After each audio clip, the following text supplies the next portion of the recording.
वंदन करून या मंगलमय अशा कार्यक्रमाला आपण सुरुवात करणार आहोत। तर गणरायाची मूर्ती स्थापना आणि गुरुमाऊलीचा वाढदिवस हे दोन्ही क्षण आपल्याला एकदाच पाहायला मिळतात। कारण गणरायाच्या स्थापनेच्या दिवशी माऊलीचा वाढदिवस आहे। जसं गणराया बुद्धीचा देवता आहे, विघ्नाचा देवता आहे, विघ्नेश्वर आहे, तसंच आपले गुरुपान आपले विघ्न दूर करायला आज ते आलेले आहे। गेल्या 2-3 दिवसात आपल्या गावावर काय संपूर्ण या परिसरावर पुराचा मोठा धोका निर्माण झाला होता। अजूनही आपण त्या पुरातून सावधलो नाही। बऱ्याच जणांचं खूप मोठं नुकसान झालेलं आहे। अनेकाची शेती, जवळपास सर्वांची शेती पाण्याखाली गेलेली आहे। अनेकाचे संसार उद्ध्वस्त झालेले आहे। काही जण यामध्ये जीव गमावलेले आहे, काही जणांचं छत्र हरवलेलं आहे। तर या सर्वांमध्ये आपल्याला एक आशेचं किरण आहे, ते म्हणजे आपले गुरुमाऊली। आणि गुरुमाऊली आज आलेत म्हणजे आपल्या सर्वांच्या जीवनातलं दुःख 100% नक्कीच नाहीसं होईल। तर माऊली म्हणजे ज्ञानाचा अथांग महासागर आहे। आपले माऊली म्हणजे ज्ञानाचा अथांग महासागर आहे। आणि त्यांच्या वाणीमधून जे काही बाहेर येईल त्याच्यानं आपलं जीवन समृद्ध होईल, कृतार्थ होईल। तर दरवर्षीप्रमाणे याही वर्षी आपण गुरुमाऊलीचा वाढदिवस साजरा करणार आहोत। सर्व गावकऱ्यांच्या समक्ष सर्वांच्या सहकार्याने माऊलीचा वाढदिवस आपण साजरा करणार आहोत। तर हा वाढदिवस मोठ्या उत्साहात साजरा करायचा होता, पण आपल्या गावावरील आणि परिसरातील संकटामुळे आम्ही त्याचं थोडं नियोजन कमी केलं आहोत। आणि त्याच पैशाचं नियोजन म्हणून गुरुमाऊलीचा वाढदिवस आणि गणरायाची मूर्ती स्थापना याचा योग पकडून आम्ही यावर्षी जिल्हा परिषद शाळेमध्ये जवळपास 35,000 रुपयाचे बॅगा वाटप करणार आहोत। आम्ही फक्त हे गुरुमाऊलीचा वाढदिवस आणि गणरायाची मूर्ती स्थापना या निमित्तानं वाढदिवसानिमित्त आम्ही गुरुमाऊलीच्या हस्ते बॅगाचं वाटप करणार होतो, पण ते पाणी आणि पुरामुळे ते बॅगा उशीर येणार आहे 2-3 दिवसांनी। तर आणि मंडळातर्फे पण माऊलीला विनंती आहे, इथून आम्हाला दररोज आपलं जे ज्ञान आहे ते संध्याकाळी आम्हाला प्रवचनाच्या माध्यमातून नक्कीच मिळेल। आणि यासाठी आपली मंडळ सगळं तुम्हाला विनंती करतो। तर मी मंडळाचे पदाधिकारी, अध्यक्ष, उपाध्यक्ष, व्यवस्थापक सर्वांना विनंती करतो, आपल्याला समोर यायचं आहे। माऊलीचा वाढदिवस आपल्याला इथे साजरा करायचा आहे। तर त्या अगोदर मी भजनी मंडळाला विनंती करतो, माऊलीचं थोडंसं गुणगान व्हावं।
त्रैलोक्य संपदाय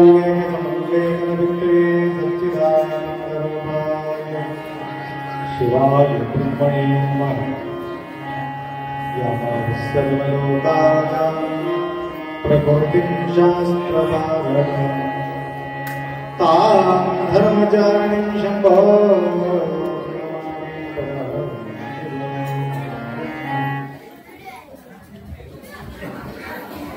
वागर्थरिव संपृक्तो वागर्थ प्रतिपत्तये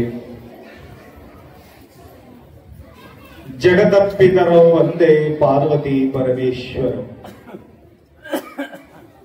त्रिकाल वंदनीय प्रातस्मरणीय परम पूज्य षटस्थल ब्रह्मी सद्गुरु बसवलिंग शिवाचार्य गुरुमौली सुक्षेत्राधिपती श्री शिवलिंगेश्वर भगवान प्रतिवर्ष प्रमाणे यावर्षीही विघ्न विनाशक गजानन मूर्ती प्राण प्रतिष्ठापना करून प्रतिनित्य आरतीचा योग या ठिकाणी आपल्याला लाभत आहे। या अंतर्गत श्रावण मास निमित्त करून नित्य नेमाप्रमाणे साकार स्वरूपामध्ये सद्गुरु माऊली देह धारण करून लोक कल्याणार्थ माऊली जे कार्य केलेले आहे त्यांच्या जीवनात संपूर्ण जीवन चरित्र या ग्रंथाच्या माध्यमातून आपण 1 मास पर्यंत ऐकून आहात आणि त्या अनुषंगाने श्रावण संपल्याबरोबर या ठिकाणी कार्यक्रम आयोजन करायला पाहिजे होतं। काही कारणास्तव आपल्याला 3-4 दिवस विलंब झालेले आहेत। तर आमच्या मंडळींचा विचार होतो डायरेक्ट कपिलाधार सुक्षेत्रातून डायरेक्ट आमच्या तमलोरलाच तुम्ही यायला पाहिजे।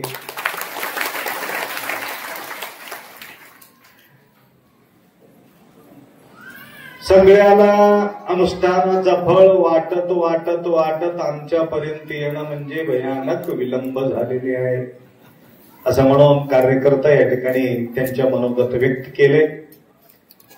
तर ज्याप्रमाणे दुसऱ्यांसाठी आपण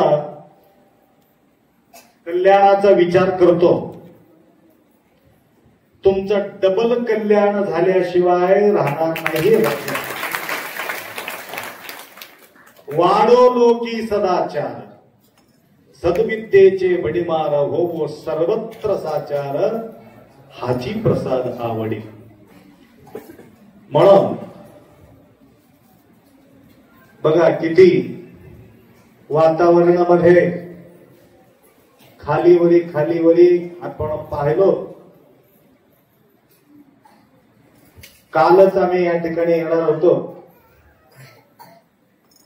तुमच्यापेक्षा जास्त तप केलेले लोक काही आम्हाला आढळले। काय तप केले त्यांनी म्हटलं 1 करोड शिवनामाचा जप केली। 1 करोड श्रावण मास। मी विचारच केला नाही त्या गोष्टीचा। ज्यावेळी आम्ही रात्री 8:30 वाजता औराद पर्यंत आलो, दुपारी 4 वाजल्यापासून आम्ही कॉन्टॅक्ट मध्ये होतो। आपण 2000 गाडी ठप्प झालेले। अप्पा सकाळी आलं तर बरं होईल। तर नंतर एक व्यक्ती मला फोन केला, गुरुमाऊली आमच्याकडे तुम्ही आला असेल तर फार छान होईल, आम्हाला विश्रांतीचं गरज होतं आणि कुठं विश्रांती करावं। 2-3 व्यक्ती आम्हाला आमंत्रित केले,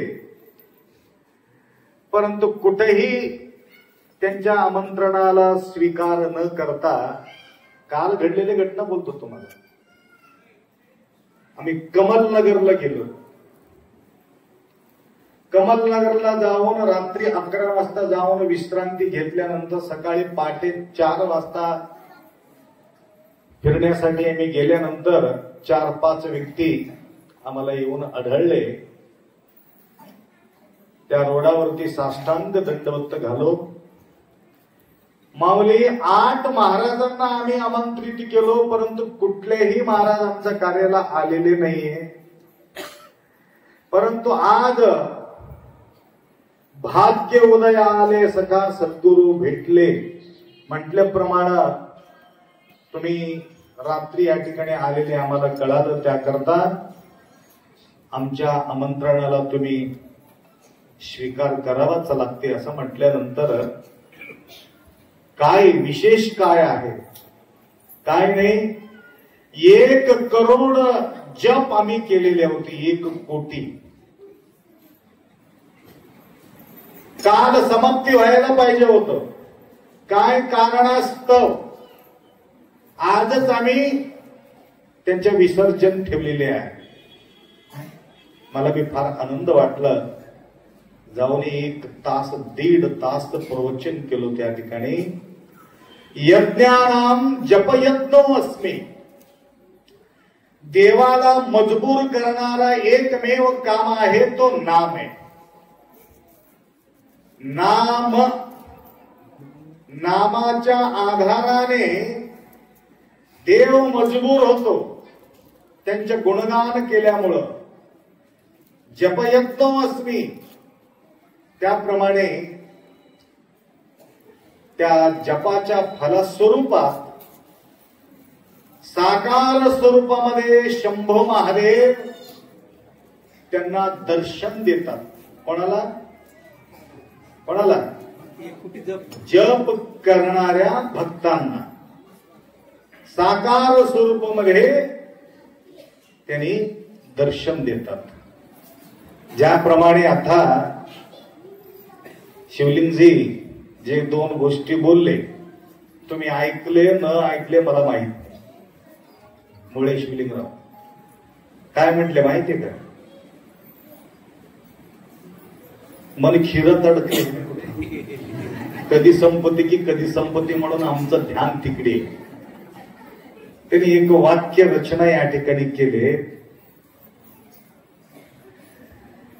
गणेश उत्सव आणि गुरुमाऊलींचा उत्सव दोनों आम्ही या ठिकाणी साजरा करत आहोत. आणि गणपतीचा जो दिव्य जी मूर्ती आम्ही पाहत आहे आणि ते रूप गुरुमाऊलीमध्ये आम्हाला पाहायचं आहे म्हणून एक गोष्ट बोलतो. परंतु गणपती सारखं तर आम्ही नाही. त्यांचे कान मोठे आहेत, डोळे लहान आहेत, पोट बी मोठं आहे, हात 4 आहेत, थाटून बसलेले आहेत आणि सोंड बी आहे. आम्हाला सोंड बी नाही. तर माऊलीला त्यांना तुलना का केली त्यांनी म्हटलं, बरेचशा काही गोष्टी गुरुमाऊलीमध्ये आम्ही पाहत आहोत म्हटले. त्यांचं डोकं मोठं आहे, गुरु महाराजांचं डोकं मोठं आहे न आहे मला माहिती नाही, परंतु बुद्धिमत्ता तर गुरुमाऊलीचा मोठा आहे. कान गुरुमाऊलीचा मोठा नाही, परंतु ऐकण्याच्या कॅपॅसिटी मात्र फार मोठा आहे. किती गोंधळ म्हणून ऐकाव, किती म्हणून ऐकाव, किरी किरी किरी किरी किरी किरी ऐकून ऐकून ऐकून ऐकून. कान मोठा असेल तरच साध्य. कान मोठा नसलेले माणूस ऐकू शकत नाही. म्हणून त्यांच्या कान फार मोठी आहे. सगळे लोक त्याला काय म्हणतात, माझं विघ्न दूर कर, माझं विघ्न दूर कर, माझं विघ्न दूर कर. कोणीतरी असं म्हणणार माझं काही विघ्न नाही, गणपती तुझ्यासाठी मी दर्शनासाठी आलो म्हणून कोण म्हणणार आहे? त्यांच्या समाधानासाठी कोणी बोलणार नाही. तसं गुरुमाऊली समोर सुद्धा बरेचसे गोष्टी चांगलं ऐकायला आम्हाला या ठिकाणी मिळत नाही. चांगलं म्हणजे कोणतं? म्हणजे कुठल्या प्रकारच्या अपेक्षा नसलेले भाषा. लक्षात आलं का? म्हणून कितीतरी भक्तगण या ठिकाणी येतात आणि त्यांच्या दुःख सांगतात. आणि कानाचा कॅपॅसिटी असेल तर ऐकू शकतो, नाहीतर ऐकू शकत नाही. घरातला थोडासा किती 4 माणसाचा तुमचा किरकिरी तुम्ही ऐकू शकणार. घरामधलं फक्त 4च मेंबर, काल 3च आले होते आणि त्यांनी म्हटलं आमची आई आहे आणि मी आहे, माझा बायको आहे, घरामध्ये जमत नाही म्हणले. आई एकच आहे. मी म्हणलं जमते कोणासोबत तुमचं? काय बायकोचं तुझं जमणं गेले, आईचं तुझं जमणं गेले, कोणा नाही नाही घरामध्ये मला रागच येते म्हणलं. मग कसं घराचं भार तेवढं काय वाटत नाही. म्हणजे 3 व्यक्ती त्याच्यामध्ये अर्धा तर बायकोच आहे. लक्षात आलं का? परंतु आई एकच त्या ठिकाणी ऐकणारी म्हटलं.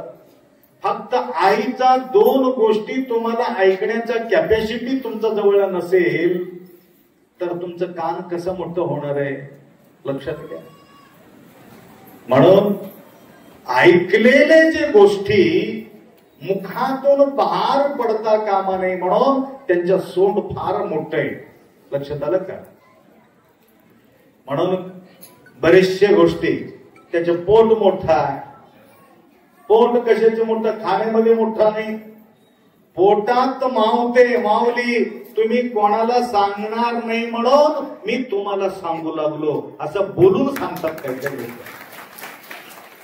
तसं बोलायचं असलं तर इकडून तिकडी तिकडून इकडी इकडून तिकडी मला लावालावी करायला मला काही जमत नाही का?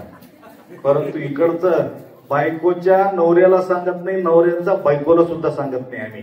बरं माय म्हणतो तेवढंच. लक्षात आलं का? हे पोट मोठा असलेलं लक्षण आहे, बाहेर दिसण्यासाठी नाही. लक्षात आलं का? अशा प्रकारचे किती त्याचा पोट मोठा आहे हो. सगळं पोटात ठेवून येते बघा. कधीही बाहेर टाकत नाही. लई भारी माणूस आहे म्हणून त्यांच्या तारीफ होते. लक्षात आलं का? त्याप्रमाणे अनेक रूप त्यांच्याकडे आम्ही पाहतो बहिरंगाच्या दृष्टीनं. परंतु अंतरंगाच्या दृष्टीनं काय आहे? अंतरंगाच्या दृष्टीनं विचार करण्याच्या विचारधारा सांगितलेली. म्हणून या मंगलमय प्रसंगी आज विशेष करून बरेचशी गोष्टी तुम्हाला बोलायचं असून सुद्धा या ठिकाणी मी बोलू शकत नाही. ज्यावेळी मी माईक हाती घेतलं त्यावेळी मला वाटलं मी मन्मथ स्वामी जवळच बसून आहे की असं मला वाटलं. प्रतिनित्य प्रतिदिवस सायंकाळच्या वेळेला 7 वाजता अशा प्रकारे दर दिवस तुमच्यासारखे सर्व भरून राहायचे. किती लोक युट्यूब मध्ये ऐकलेत की काय की मला माहित नाही. किती लोक बघितले माई युट्यूब मध्ये आमचे कार्यक्रम? हात वर करा. बरेच. त्याला लाईक केले की?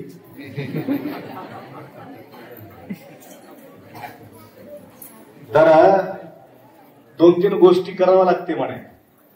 केलं तरच आपल्याला दक्षिणा द्यायचं गरज नाही, ऑटोमॅटिक पैसा येत राहते. किती लोकसंख्या त्या ठिकाणी पाहिलेले आहे त्याच्यावर त्यांनी आराखडा काढतो. बरेचशा भक्तांना बेचैनी एवढा झाला होता. अप्पा आम्ही बघून बघून बघून आम्ही बेचैनी होऊन गेलो. का बेचैनी झालात माय? काय नाही, जोपर्यंत कपिल धारला येणार नाही तोपर्यंत आम्हाला चैनच नव्हतं म्हटले. प्रत्यक्ष रूपामध्ये सद्गुरु माऊलीचा हे सगळं सोहळा आम्हाला कधी पाहावं या डोळा भरून म्हणून काही काही या मोबाईलच्या माध्यमातून बघून आमच्यापर्यंत येऊन पोहोचले. तर बरेचसे काही गोष्टी आहेत. तर त्या ठिकाणी काही काही आम्ही निर्भर असतो कोणाकोणावर, परंतु आम्ही मात्र कोणावर निर्भर होतो तुम्हाला माहिती आहे की नाही मला माहित नाही. परंतु ज्या प्रकारे एक लेकरू आईवर निर्भर असते, वडिलावर निर्भर असतो, त्या प्रकारचे पती पत्नीवर निर्भर असतो, पत्नी पतीवर निर्भर असतो, आणि सगळे काही मूल मालक जे आहेत ते शेतावर निर्भर असतो. अशा प्रकारचे पाऊस पडल्यानंतर निराधार होऊन जातो, परेशान होऊन जातात. खंत व्यक्त केले शिवलिंग. तरी सुद्धा या कार्यक्रमाच्या अंतर्गत तुम्ही एवढं मारी दारी चित्ते आहे ते करावे म्हटल्याप्रमाणे काही हो, परंतु आपला जे कर्तव्याचं परिपालन मात्र आम्ही सोडू नये म्हणून ज्या प्रकारे एकमेकाशी ज्यावेळी पण निर्भर लागतो, परंतु त्या ठिकाणी काही मोठा शेत नाही, कोणता शिवार नाही, काय बँक बॅलन्स नाही, तरी सुद्धा त्या ठिकाणी आम्ही जाऊन निवांत बसलो. कुठं? मन्मथ स्वामीला. काही भत्ता वगैरे बांधून सुद्धा गेलेले नाही, बांधून जाता जाता लारी वगैरे बांधून नेले नाही, एक छटाक अनाज नेलेले नाही. परंतु भरून भरून भरून लोक खात होते. तुम्ही बघितला, आम्ही पुरी करायचं, भजी करायचं, जिलेबी करायचं, बघितले की नाही? गरमागरम तळालेले. तर हे सगळं कुठून येत होते? राज करणारे कोण होते? आमचा निर्भर होता मन्मथ स्वामीवर. म्हणून दर दिवस वेगळं वेगळं प्रकारच्या भोजन त्या ठिकाणी तुम्हाला प्राप्त त्या ठिकाणी झालेले आहे. एकमेव कारण आपण मात्र संपूर्ण निष्ठा त्यांच्या प्रती ठेवल्या कारणानं सगळ्या कार्य मन्मथ माऊली त्या ठिकाणी करून घेतलं. काल एक तुम्ही दृश्य पाहिले, काल शुक्रवार मोठा साप येऊन बसले होते वरी, बसले होते. सर्प व्याघ्रांची निर्वैर्य स्वापदेव समदृष्टीने. तर बराच वेळ ते तिथंच होतं पडून. नंतर सर्प मित्राला बोलून आणून नंतर त्याला घेऊन जायचा वेळ त्या ठिकाणी आपल्याला पाहिलं. त्याप्रमाणे आता हा संजीवन समाधीमध्ये विराजमान असलेले जो मन्मथ माऊली सर्व भक्तांच्या कल्याणासाठी त्या ठिकाणी विराजमान आहे. तिथं काही ताणतणाव घ्यायचं गरज नाही, तेवढंच निवांत त्या ठिकाणी आम्ही त्या ठिकाणी सेवा केलो होतो. परंतु येणाऱ्या जाणाऱ्या भक्तांना त्या ठिकाणी प्रसादाचा व्यवस्था कुठेही उपलब्ध नसल्यामुळं दर दिवस सुंदरशा कितीही भक्तगण आला तरी काही कमी त्या ठिकाणी पडलेले नाही. आणि या कार्यक्रमामध्ये यावर्षी मेदनकल्लूरचे आणि बाजीरेड्डी पतंगलचे एक सतीपती इतकं मेहनत त्यांनी घेतलेले आहे. डेली रोज भांड्या धुणे, स्वच्छ करणे, साफसुथरी ठेवणे, एक मास फार सुंदर सेवा त्या ठिकाणी केली. आणि मीठ, मिरचू, तेल, तिखट किती पाहिजे ते प्रमाण देण्याकरता संजू आचारी फार सुंदर त्या ठिकाणी त्यांनी यावर्षी सेवा केलेली आहे. म्हणून आनंद, या प्रकारच्या आनंद एक मास लुटलो आम्हाला वाटत होता. तिथून सोडून इकडं येऊ नये. मी बोलतो बोललो माय. लक्षात आलं का? माहेरला कशासाठी जाता तुम्ही? माहेरला कशासाठी जाता?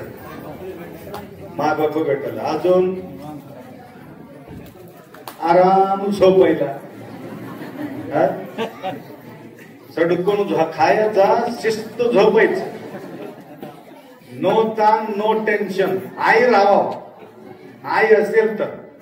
जोपर्यंत आई आहे तोपर्यंत तुमचं सगळं आनंद आहे.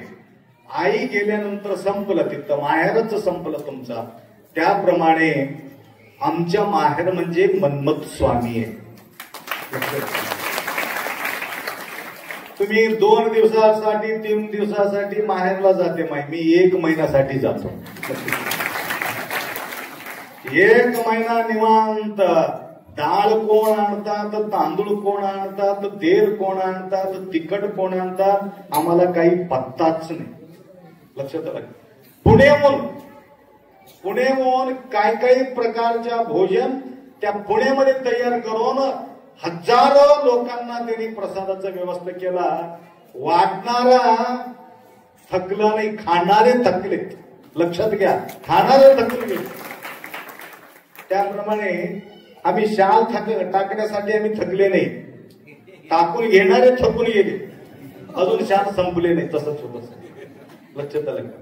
त्याप्रमाणे अक्षय पात्र आहे, बुद्धी देणारा मन्मथ माऊली आहे. तर या पुण्यमय प्रसंगी किती वेळ सांगलं तरी कमी आहे. प्रसादाची व्यवस्था रेडी आहे. सर्वांनी त्या ठिकाणी प्रसाद ग्रहण करून स्वच्छ थाली धुवून ठेवायचं आणि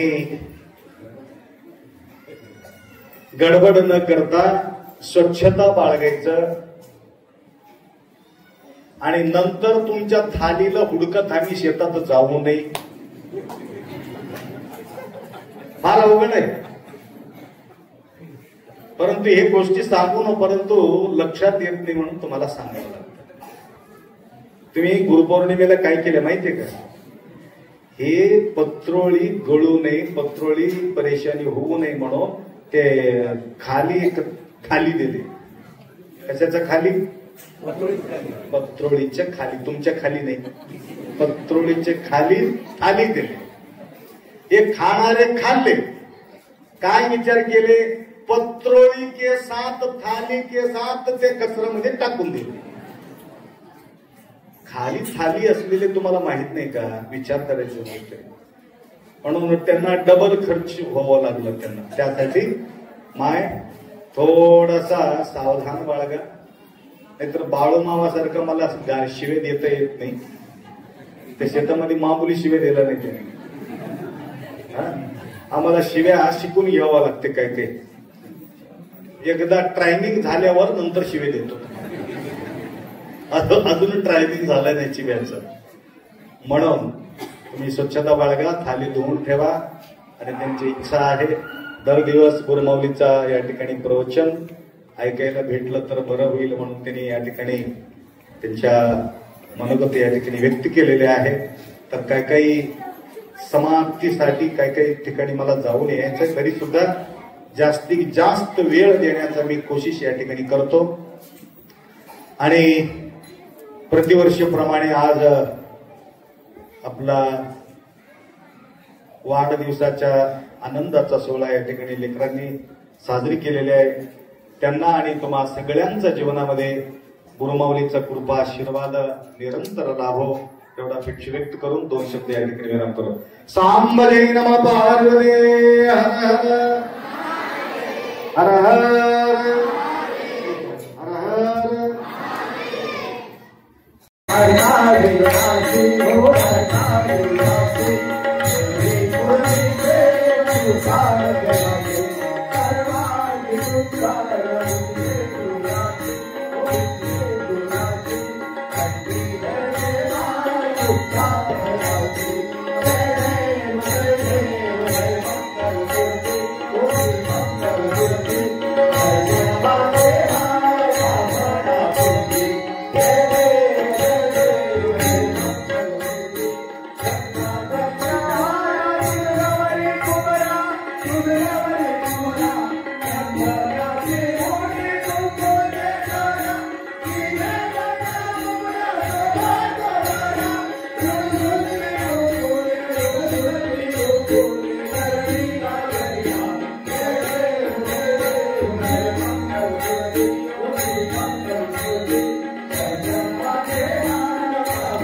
Hare